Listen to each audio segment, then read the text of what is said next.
Par une belle nuit étoilée de 1947 au Nouveau-Mexique, un opérateur radio nommé Osler reçoit un signal étrange et décide d'enquêter. Son chien Rex se met à aboyer furieusement lorsqu'il entend les fréquences. Osler appelle son ami Wally et découvre qu'il capte lui aussi le signal. Wally découvre que les fréquences proviennent de Roswell, au Nouveau-Mexique, et Osler décide de vérifier. Il se rend à Roswell avec Rex et arrive à la source du signal. Alors qu'il regarde le champ vide, Rex s'échappe du camion et se met à courir.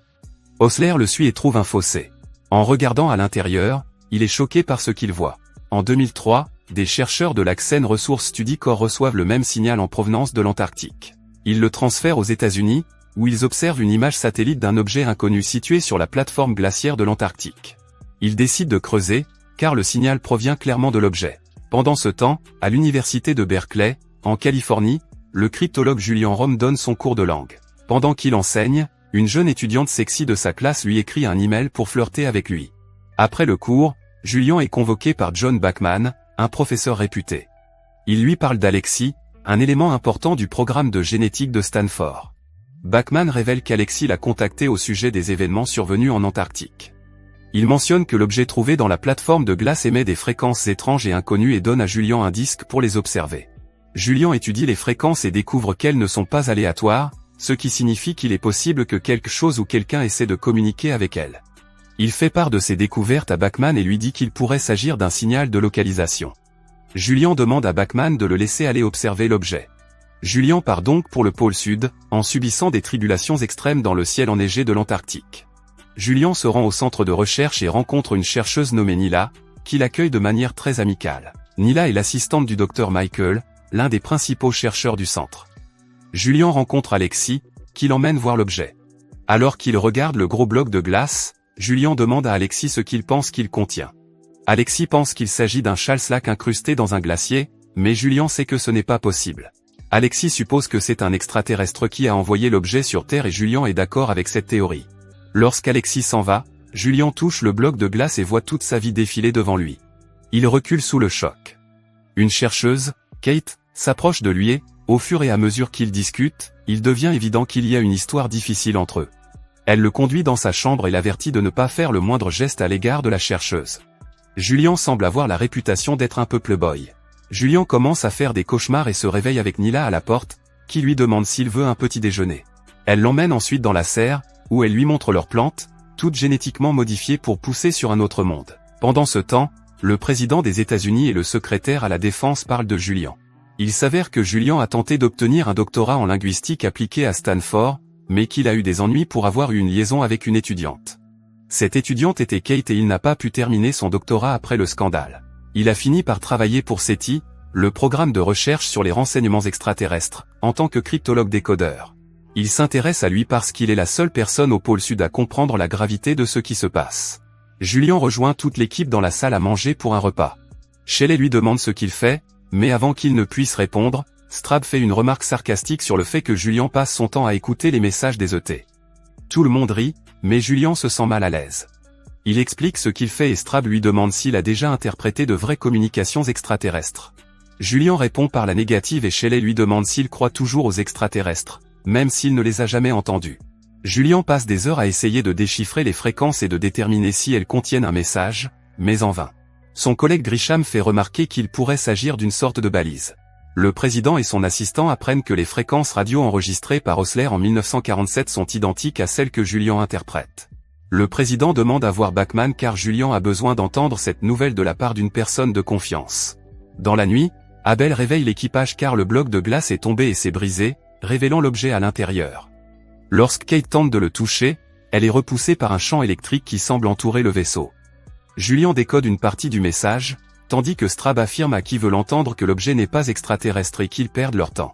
Julian est certain que l'objet ne vient pas de la Terre et la plupart des chercheurs se rangent à son avis, tandis que Strab boude.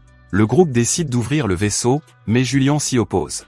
Pendant ce temps, le président informe Bachman des événements top secrets de 1947 et lui dit qu'il devra parler à Julian par radio une fois que la brèche dans la tempête au-dessus du pôle sud sera ouverte. Alors que Julian continue à essayer de décoder le message dans les fréquences, le reste de l'équipage commence à découper le navire. Julian se rend compte que les intervalles de code pourraient être la clé de chaque lettre du message. Il parvient à décoder le message qu'il s'était engagé à ne pas ouvrir, laissant Nila et lui sous le choc. Il se précipite pour arrêter les autres, mais arrive juste à temps pour voir un membre de l'équipage fondre après avoir ouvert le couvercle. Julian tente de les avertir, mais une explosion les fait tomber. Les membres de l'équipage descendent pour inspecter les dégâts. Ils examinent le vaisseau et découvrent de la matière organique à l'intérieur. Alors qu'ils regardent, la matière s'évapore soudainement, révélant un être extraterrestre à l'intérieur. Nila dit à Julian qu'elle ne se sent pas bien et commence soudain à fondre de l'intérieur. L'équipage se rend compte que l'ouverture du vaisseau a provoqué la propagation d'un agent pathogène extraterrestre. Pendant ce temps, le président contacte les Russes qui ont l'intention d'attaquer l'installation du pôle Sud avec une ogive nucléaire tactique pour empêcher la propagation de l'agent pathogène, qu'ils connaissent déjà car la même chose s'est produite lorsqu'Osler a découvert le vaisseau en 1947. Ensuite, le groupe discute de ce qu'il faut faire en observant l'extraterrestre à l'aide d'une caméra. Strache dit qu'ils ne sont manifestement pas malades puisque les autres sont morts immédiatement, mais les autres chercheurs soulignent qu'ils peuvent simplement avoir une résistance génétique qui ralentit l'effet de l'agent pathogène. Cela ne veut pas dire qu'ils ne sont pas porteurs. Pendant cette discussion animée, ils ne se rendent pas compte que l'extraterrestre s'est échappé. Julian leur demande de prendre les armes à feu de l'installation. Ils se divisent en groupes pour retrouver l'extraterrestre et éteindre l'énergie supplémentaire afin de pouvoir survivre le plus longtemps possible dans l'installation. Alors qu'ils se promènent dans l'installation, l'extraterrestre les observe. Julian parvient à trouver l'extraterrestre et le rassure en lui disant qu'il ne lui fera pas de mal. L'extraterrestre se tient devant Julian et pose ses griffes sur sa tête. Les deux se connectent et Julian commence à voir les souvenirs de l'extraterrestre. Un membre de l'équipage les découvre et, sur l'insistance de Straub, tire sur l'extraterrestre. Julian tente de l'arrêter, mais en vain. Le membre de l'équipage dit qu'il a tiré sur l'extraterrestre parce qu'il pensait qu'il tuerait Julian, mais Julian explique que l'extraterrestre se sentait en sécurité et amical jusqu'à ce qu'il ouvre le feu. Straub insiste alors pour partir. Julian s'y oppose car ils doivent être sûrs d'être ou non porteurs de l'agent pathogène. Bachmann parle à Julian et ce dernier lui demande s'il le contacte au sujet de l'extraterrestre. Bachmann s'enquiert du nombre de personnes tuées et Julian admet que 2 ont été tués par accident et 4 par infection. Il mentionne que les 7 membres d'équipage restants semblent avoir une résistance au virus. Bachmann lui demande si la zone à l'extérieur du centre a été compromise et il répond que personne n'en est sorti. Bachmann explique que le vaisseau qu'ils ont trouvé est une capsule de sauvetage et qu'un vaisseau similaire a atterri sur Terre en 1947. Explique que les extraterrestres sont immunisés contre l'agent pathogène qu'ils transportent, mais pas les humains. Cependant, la nuit où le vaisseau spatial a atterri sur Terre en 1947, les extraterrestres ont clairement indiqué qu'ils voulaient se lier d'amitié avec les humains. Bachmann demande à Julian si l'extraterrestre est toujours vivant, mais il répond qu'il a été tué. Un cadre décide que la seule façon de faire face à la situation est de stériliser les extraterrestres à l'aide de bombes atomiques. Bachmann est chargé de mentir au groupe, en leur assurant que de l'aide est en route. Il mentionne l'arrivée d'un sous-marin russe et Julian se rend compte qu'ils ne viendront pas les secourir. Après avoir entendu qu'ils allaient mourir, Straub commence à paniquer, insistant sur le fait qu'ils ne devraient pas rester ici. Il dit que puisqu'ils ne sont pas encore morts, ils ont peut-être une résistance à l'infection. Julian lui répond que le fait qu'il ne soit pas mort ne signifie pas qu'il n'est pas porteur de l'infection. Shelly propose de faire des analyses de sang à tout le monde. Les Russes préparent leurs missiles pour frapper le centre de recherche. Les analyses de sang révèlent des cellules saines pour tout le monde, mais Shelly laisse entendre que l'agent pathogène pourrait être caché dans les protéines. Pendant que le groupe attend les missiles, Straub et le membre d'équipage prévoient de s'échapper du centre par un autre chemin. Kate et Julian se réconfortent l'un l'autre et entendent un bruit soudain. Straub et le membre d'équipage poignardent Grisham pour tenter de récupérer l'arme. Le membre d'équipage s'empare de l'arme et commence à tirer sur tout le monde, touchant Alexis à l'épaule.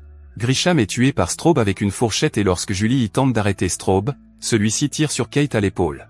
Straub et le membre de l'équipe tentent de s'échapper du système d'irrigation et Julian les suit. Alors que Straub et le membre d'équipage traversent les champs de maïs, l'infection qui les affecte commence à tuer les plantes. Le membre d'équipage se rend compte qu'il va infecter d'autres personnes et décide de ne pas rejoindre Straub. Straub finit par tirer sur le membre d'équipage et s'enfuit tandis que Julian le suit. Julian parvient à rattraper Straub en le suivant dans un tunnel étroit. Ils finissent par arriver à l'extérieur où ils voient un grand vaisseau spatial extraterrestre planer au-dessus d'eux. Julian avertit Straub de ne pas bouger, mais Straub panique et commence à s'évaporer sous la poussée du vaisseau. Julian a une vision de l'espace et comprend enfin ce que veulent les extraterrestres. Il va chercher Shelly, Alexis et Kate et les emmène sur le toit. Julian leur dit de respirer lentement et de s'approcher du vaisseau spatial. Julian voit 2 extraterrestres et leur révèle que le vaisseau est là pour les sauver. L'un après l'autre, ils entrent dans la lumière qui les conduit à l'intérieur du vaisseau. Kate est hésitante, mais Julian lui promet qu'il restera à ses côtés. Kate et Julian entrent dans le vaisseau spatial.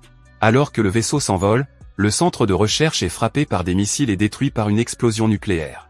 Alors que le journal télévisé énumère les noms de toutes les personnes décédées, le vaisseau spatial s'envole dans l'espace, offrant aux 4 survivants une nouvelle chance de vivre. Merci d'avoir regardé. Si vous avez aimé la vidéo et que vous souhaitez aider la chaîne à grandir, laissez un like, un commentaire et abonnez-vous.